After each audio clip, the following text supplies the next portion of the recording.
식사의 습관이 그들의 건강과 그들의 품성과 이 세상에서의 유용성과 그들의 영원한 운명에 얼마나 큰 영향을 미치는지에 대하여 깨달아야 할 만큼 깨닫는 자가 거의 없다.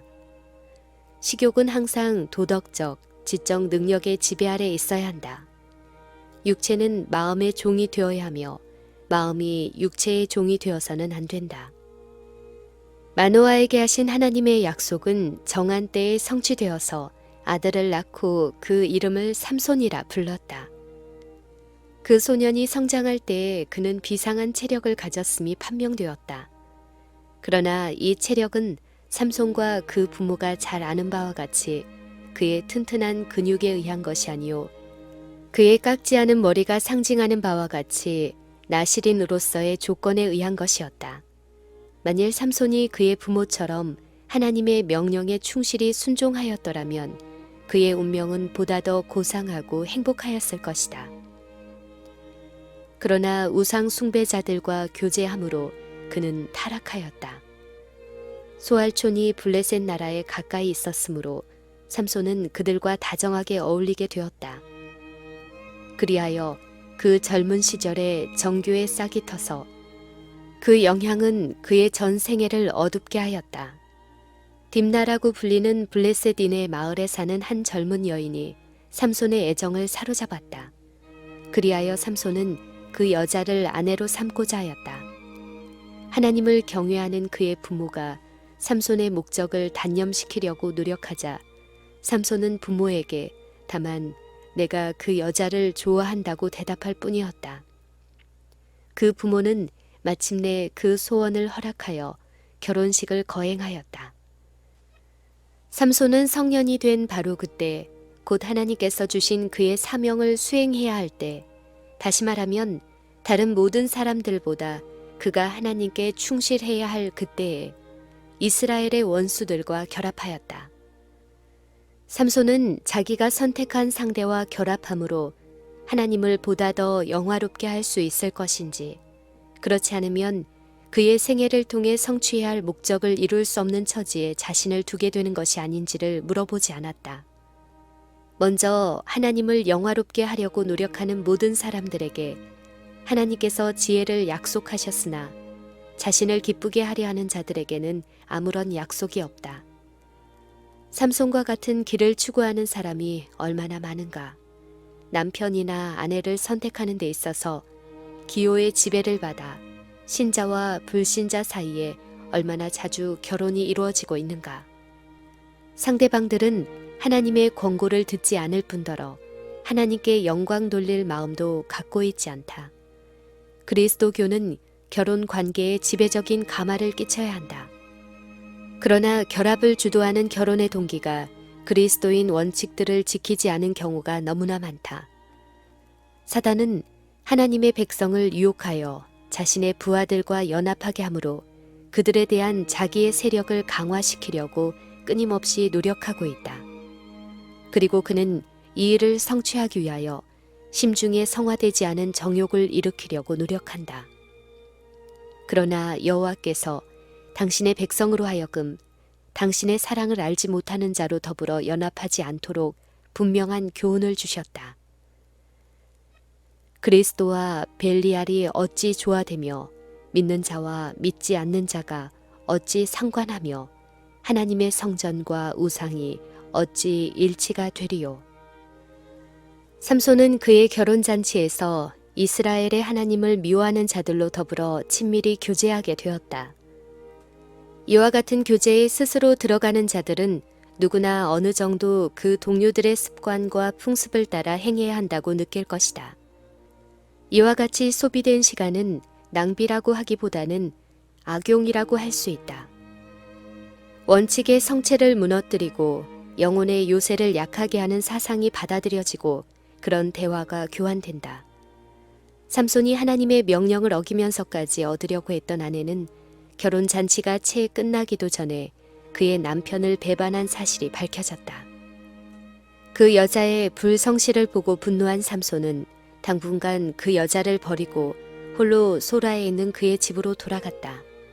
얼마 후 마음이 누그러진 삼손은 그의 신부를 위하여 다시 돌아왔으나 그 여자는 이미 다른 사람의 아내가 되어 있었다. 블레셋 사람들의 모든 들과 포도원을 황폐시킨 삼손의 복수는 그들을 분노하게 만들었다. 비록 그 여자가 그들의 위협 때문에 속임수를 쓴 데서 소동이 일어났으나 그들은 그 여자를 살해하였다. 삼손은 이미 한 손으로 어린 사자를 죽이고 아스글론 사람 30인을 살해하므로 그가 놀랄 만한 힘을 가지고 있다는 증거를 나타내 보였다. 이제 삼손은 그의 아내를 잔인하게 죽인 사실에 격분하여 블레셋 사람을 공격하여 그들을 크게 도륙하고 진멸하였다. 그 후에 그는 원수들을 피하여 유다 지파에 속한 에담 바위 틈으로 물러갔다. 강한 군대가 이곳까지 삼손을 추격해왔다. 몹시 놀란 주민들은 비굴하게도 삼손을 원수들의 손에 넘겨주기로 합의했다. 따라서 유다 사람 3,000명이 그에게로 올라갔다. 그러나 그처럼 큰 무리였을지라도 삼손이 자기 동족은 자기를 해하지 않을 것이라는 확신이 그에게 없었더라면 그들은 감히 그에게 접근하지 못했을 것이다. 삼손은 결박되어 블레셋 사람들에게 넘겨지는 데 동의했으나 먼저 유다 사람들에게 저희가 친히 그를 치지 않겠다고 약속하기를 요구하였다. 그렇지 않으면 그가 그들을 죽일 수밖에 없기 때문이었다. 삼손은 그들에게 새 밧줄 둘로 자기를 결박하도록 허락하였다. 그리고 그는 큰 기쁨의 시위를 하고 있는 원수의 진영으로 이끌려갔다. 그러나 그들의 환호성이 산골짜기에 메아리 치고 있는 동안 여호와의 신의 권능이 삼손에게 임하였다. 삼손은 강한 새 밧줄을 마치 불탄 삼처럼 산산이 끊었다.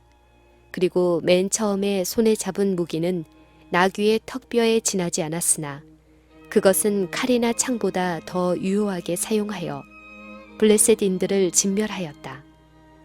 마침내 그들은 들에 1,000명의 시체를 남긴 채 공포에 질려 도망하고 말았다. 만일 이스라엘 백성들이 기꺼이 삼손과 연합하여 승리할 때까지 그들을 추격했더라면 그때의 압박자들의 권세에서 벗어날 수 있었을 것이다. 그러나 그들은 풀이 죽고 겁에 질려 있었다.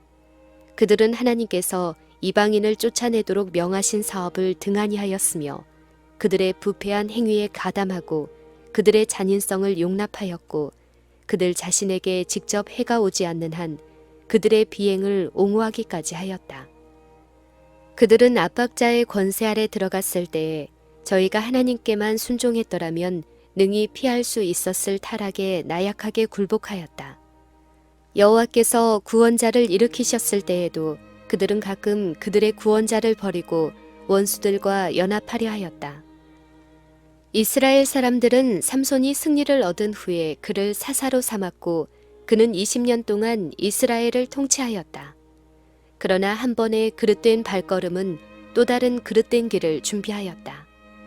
삼손은 블레셋 사람 중에서 아내를 취함으로 하나님의 명령을 범했고 그는 또다시 철천지 원수들 중에서 불법적인 정욕의 방종을 감행하였다.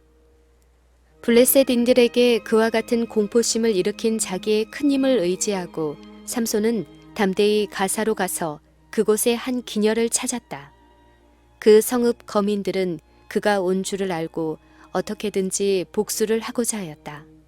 그들의 원수 삼손은 그들의 모든 성읍 중에서 가장 견고한 성벽 안에 갇혀 있으므로 그들은 틀림없이 그를 사로잡을 수 있다고 확신하고 승리가 확정될 아침을 기다릴 뿐이었다. 밤중에 삼손은 깨었다. 그는 나시린의 서약을 깨뜨린 것을 상기하고 양심의 가책으로 심히 후회하였다. 그러나 그의 죄에도 불구하고 하나님의 인자하심이 그를 버리지 않으셨다. 그의 놀라운 힘이 다시 그를 구원하였다. 삼손은 성문으로 가서 성문을 잡아떼었다. 그는 그것과 설주와 빗장을 헤브론으로 가는 도중에 있는 한 산 꼭대기로 운반하였다. 그러나 이번에 그가 간신히 피했음에도 불구하고 그는 악한 길을 멈추지 않았다. 그는 또다시 블레셋인 중에서는 그 같은 일을 감행하지 않았으나 계속하여 그를 멸망으로 끌고 가는 요격적 향락을 추구하였다. 삼손이 자기의 출생지에서 멀지 않은 소렉 골짜기의 한 여인을 사랑하였다. 그의 이름은 들릴라이었는데 소비자란 뜻이었다. 소렉 골짜기는 포도원으로 유명하였는데 이것 역시 이미 술에 방종한 흔들리는 나시린을 유혹하였다. 그리하여 삼손은 자기의 순결을 파괴하고 하나님과 결속한 다른 줄을 끊었다. 온 블레셋인들은 그들의 원수 삼손의 행동을 방심치 않고 경계했고 그가 이 새 애정에 빠졌을 때에 들릴라를 통하여 그를 멸하고자 결심하였다. 블레셋 각 지방의 지도자 한 사람씩으로 구성된 대표단이 소렉 골짜기로 파송되었다. 그들은 삼손이 큰 힘을 가지고 있는 동안 감히 그를 포박할 수 없었으므로 가능한 한 그 힘의 비결을 알아내는 것이 그들의 목적이었다. 그런 고로 그들은 그것을 발견하여 알려주도록 들릴라를 매수하였다. 배반자 들릴라가 성가시게 질문을 퍼붓자 삼손은 여차여차히 행하면 자기가 다른 사람들처럼 약하게 되리라고 말하여 그 여자를 속였다. 들릴라는 그렇게 해보고 그것이 거짓임을 발견하였다. 그때에 들릴라는 거짓에 대하여 삼손을 비난하면서 당신이 어찌 나를 사랑한다 하느뇨. 당신이 3번 나를 희롱하고 당신의 큰 힘이 무엇으로 말미암아 있는 것을 내게 말하지 아니하였도다 라고 말하였다. 삼손은 3번이나 블레셋인들이 그의 애인과 결탁해서 그를 멸하고자 하는 가장 분명한 증거를 보았다. 자기의 목적이 실패할 때마다 들릴라는 그 일을 장난이라 하였고 삼손은 맹목적으로 공포심을 떨어버렸다. 날마다 들릴라가 조르니 마침내 삼손의 마음이 번민하여 죽을 지경이었으나 여인은 이상한 매력으로 그를 자기의 곁에 있게 하였다. 마침내 삼손은 굴복당하여 비밀을 알려주었다. 내 머리에는 삭도를 대지 아니하였나니 이는 내가 모태에서 하나님의 나시린이 되었음이라. 만일 내 머리가 밀리오면 내 힘이 내게서 떠나고 나는 약하여져 다른 사람과 같으리라. 즉시 블레셋 방백들에게 사자를 파송하여 그들로 지체 없이 자기에게 오도록 간청하였다. 삼손이 자는 동안 다량의 머리털이 깎였다. 그 후에 들릴라는 전에 3번 행한 것처럼 삼손이여 블레셋 사람이 당신에게 미쳤나이다 라고 말하였다. 삼손은 돌연히 일어나 전처럼 힘을 써서 그들을 멸하려고 생각하였으나 무력한 팔은 말을 듣지 않았다. 그리고 그는 여호와께서 이미 자기를 떠나신 줄을 깨달았다. 삼손의 머리를 깎은 후에 들릴라는 그를 괴롭히고 그에게 고통을 가하여 그의 힘을 시험해 보았었다. 왜냐하면 블레셋인들은 그의 힘이 없어진 것을 분명히 알게 되기까지는 감히 삼손에게 접근하지 못하는 까닭이었다. 그 다음에 블레셋인들은 삼손을 잡아 2 눈을 뽑고 가사로 데려갔다. 여기서 삼손은 족쇄에 채여 감옥에 갇혀 고역에 종사하였다. 이스라엘의 사사요 전사였던 그에게 이 얼마나 큰 변화인가. 그가 이처럼 약해지고 눈멀고 감옥에 갇혀서 가장 천한 일에 종사하고 있다니. 삼손은 거룩한 부르심의 조건을 조금씩 깨트려 갔다. 하나님께서는 오랫동안 참으셨으나 삼손이 그의 비밀을 누설할 만큼 죄악의 세력에 자신을 굴복하였을 때 여호와께서는 그를 떠나셨다. 그의 긴 머리에 효능이 있었던 것이 아니었다. 그것은 다만 하나님께 대한 그의 충성의 증거일 뿐이었다. 그리고 정욕의 방종으로 그 상징을 잃었을 때 그것이 나타내는 축복도 역시 상실되었다. 고통과 굴욕과 블레셋인의 희롱을 받는 가운데 삼손은 이제까지 그가 알고 있던 것보다도 자신의 연약함을 더욱 많이 알게 되었고 그의 고통은 그를 회개의 길로 인도하였다. 머리가 자람에 따라 그의 힘은 서서히 되돌아왔으나 그가 족쇄에 차인 가망 없는 죄인이라고 생각한 그의 원수들은 아무 염려를 하지 않았다. 블레셋인들은 승리를 저희 신들에게 돌리고 미친 듯이 기뻐하면서 이스라엘의 하나님께 도전하였다. 바다의 보호자란 어신 다곤을 위하는 잔칫날이 정해졌다. 온 블레셋 평원의 성읍과 촌락에서 백성들과 방백들이 모여왔다. 예배자의 무리들은 광대한 신전을 메우고 그 지붕 주위에 있는 회랑에도 운집하였다. 그것은 환락과 축제의 장면이었다. 성대한 제사를 드린 뒤에는 음악과 잔치를 벌렸다. 그 후에 다곤의 힘을 과시하는 최고의 전리품으로서 삼손을 끌어내왔다. 삼손이 나타나자 그들은 환호성을 질렀다. 백성들과 방백들은 그의 비참함을 보고 조롱하고 우리 토지를 헌 자를 넘어뜨린 그들의 신을 숭배하였다. 얼마 후에 삼손은 마치 필요한 것처럼 그 신전 지붕을 버티고 있는 중앙에 있는 두 기둥에 기대게 해달라고 요청하였다. 그 후에 삼손은 주 여호와여 구하옵나니 나를 생각하옵소서. 하나님이여 구하옵나니 이번만 나로 강하게 하사 원수를 단번에 갚게 하소서 라고 조용히 기도를 드렸다. 이와 같은 기도를 드리고 삼손은 강한 팔로 두 기둥을 껴안고 블레셋 사람과 함께 죽기를 원하노라고 부르짖으면서 몸을 굽히니 지붕이 무너져 와르르 하는 소리와 함께 그 많은 군중을 모두 멸하였다. 삼손이 죽을 때에 죽인 자가 살았을 때에 죽인 자보다 더욱 많았더라. 우상과 그의 예배자들, 사제와 농민들, 무사와 귀족들이 모두 다곤의 신전의 폐허 아래 매장되었다. 그 중에는 하나님께서 당신의 백성의 구원자가 되도록 택하셨던 거인의 시체도 있었다. 그처럼 신전이 무섭게 무너져 내렸다는 소식이 이스라엘 땅에 전달되어 삼손의 친척들이 저희 산지에서 내려와 아무런 저항도 받지 않고 죽은 영웅의 시체를 꺼냈다. 그리고 그들은 그 시체를 취하여 가지고 올라와서 소라와 에스다올 사이 그 아비 마노아의 장지에 장사하니라. 삼손을 통하여 당신께서 블레셋 사람의 손에서 이스라엘을 구원하기 시작하시리라는 하나님의 약속은 성취되었으나 하나님께 찬양이 되고 민족의 영광이 되었을 삼손의 생애의 기록은 얼마나 어둡고 무서운가. 만일 삼손이 거룩한 부르심에 충실했더라면 그가 명예를 얻고 높임을 받는 가운데서 하나님의 목적이 성취되었을 것이다. 그러나 그는 유혹에 굴복하고 그의 임무에 불충실하였기 때문에 그의 사명은 패배와 속박과 죽음에서 성취되었다.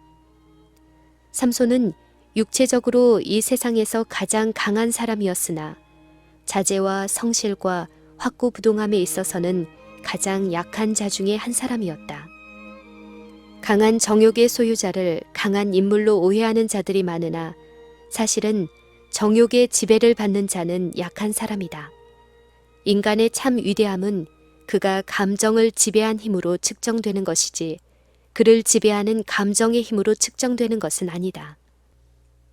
하나님의 섭리의 보호가 삼손에게 임하여 그로 하여금 맡겨진 사업을 성취할 준비를 할 수 있도록 하였었다. 삼손의 생애는 바로 시초부터 체력과 지력과 도덕적 순결을 위한 좋은 조건에 놓여 있었다. 그러나 악한 동무들의 가마로 인하여 삼손은 인간의 유일한 안전한 방벽이 되시는 하나님을 의지하는 일을 버리고 악의 조수에 휩쓸려 버렸다. 의무의 길을 따르는 자들이 시련을 당하면 하나님께서 그들을 보호하실 것이나 만일 사람들이 고의로 자신들을 유혹의 세력하에 두면 그들은 조만간에 넘어질 것이다. 하나님께서 특별한 사업을 위하여 당신의 도구로 사용하시려고 하는 자들을 사단은 전력을 다하여 타락시키려 한다. 사단은 우리의 약점을 이용하여 우리를 공격하고 품성의 결점들을 통하여 우리의 심신을 모두 지배하려 하고 있으며 우리가 이 결점들을 계속 품고 있다면 그가 성공하리라는 것을 알고 있다.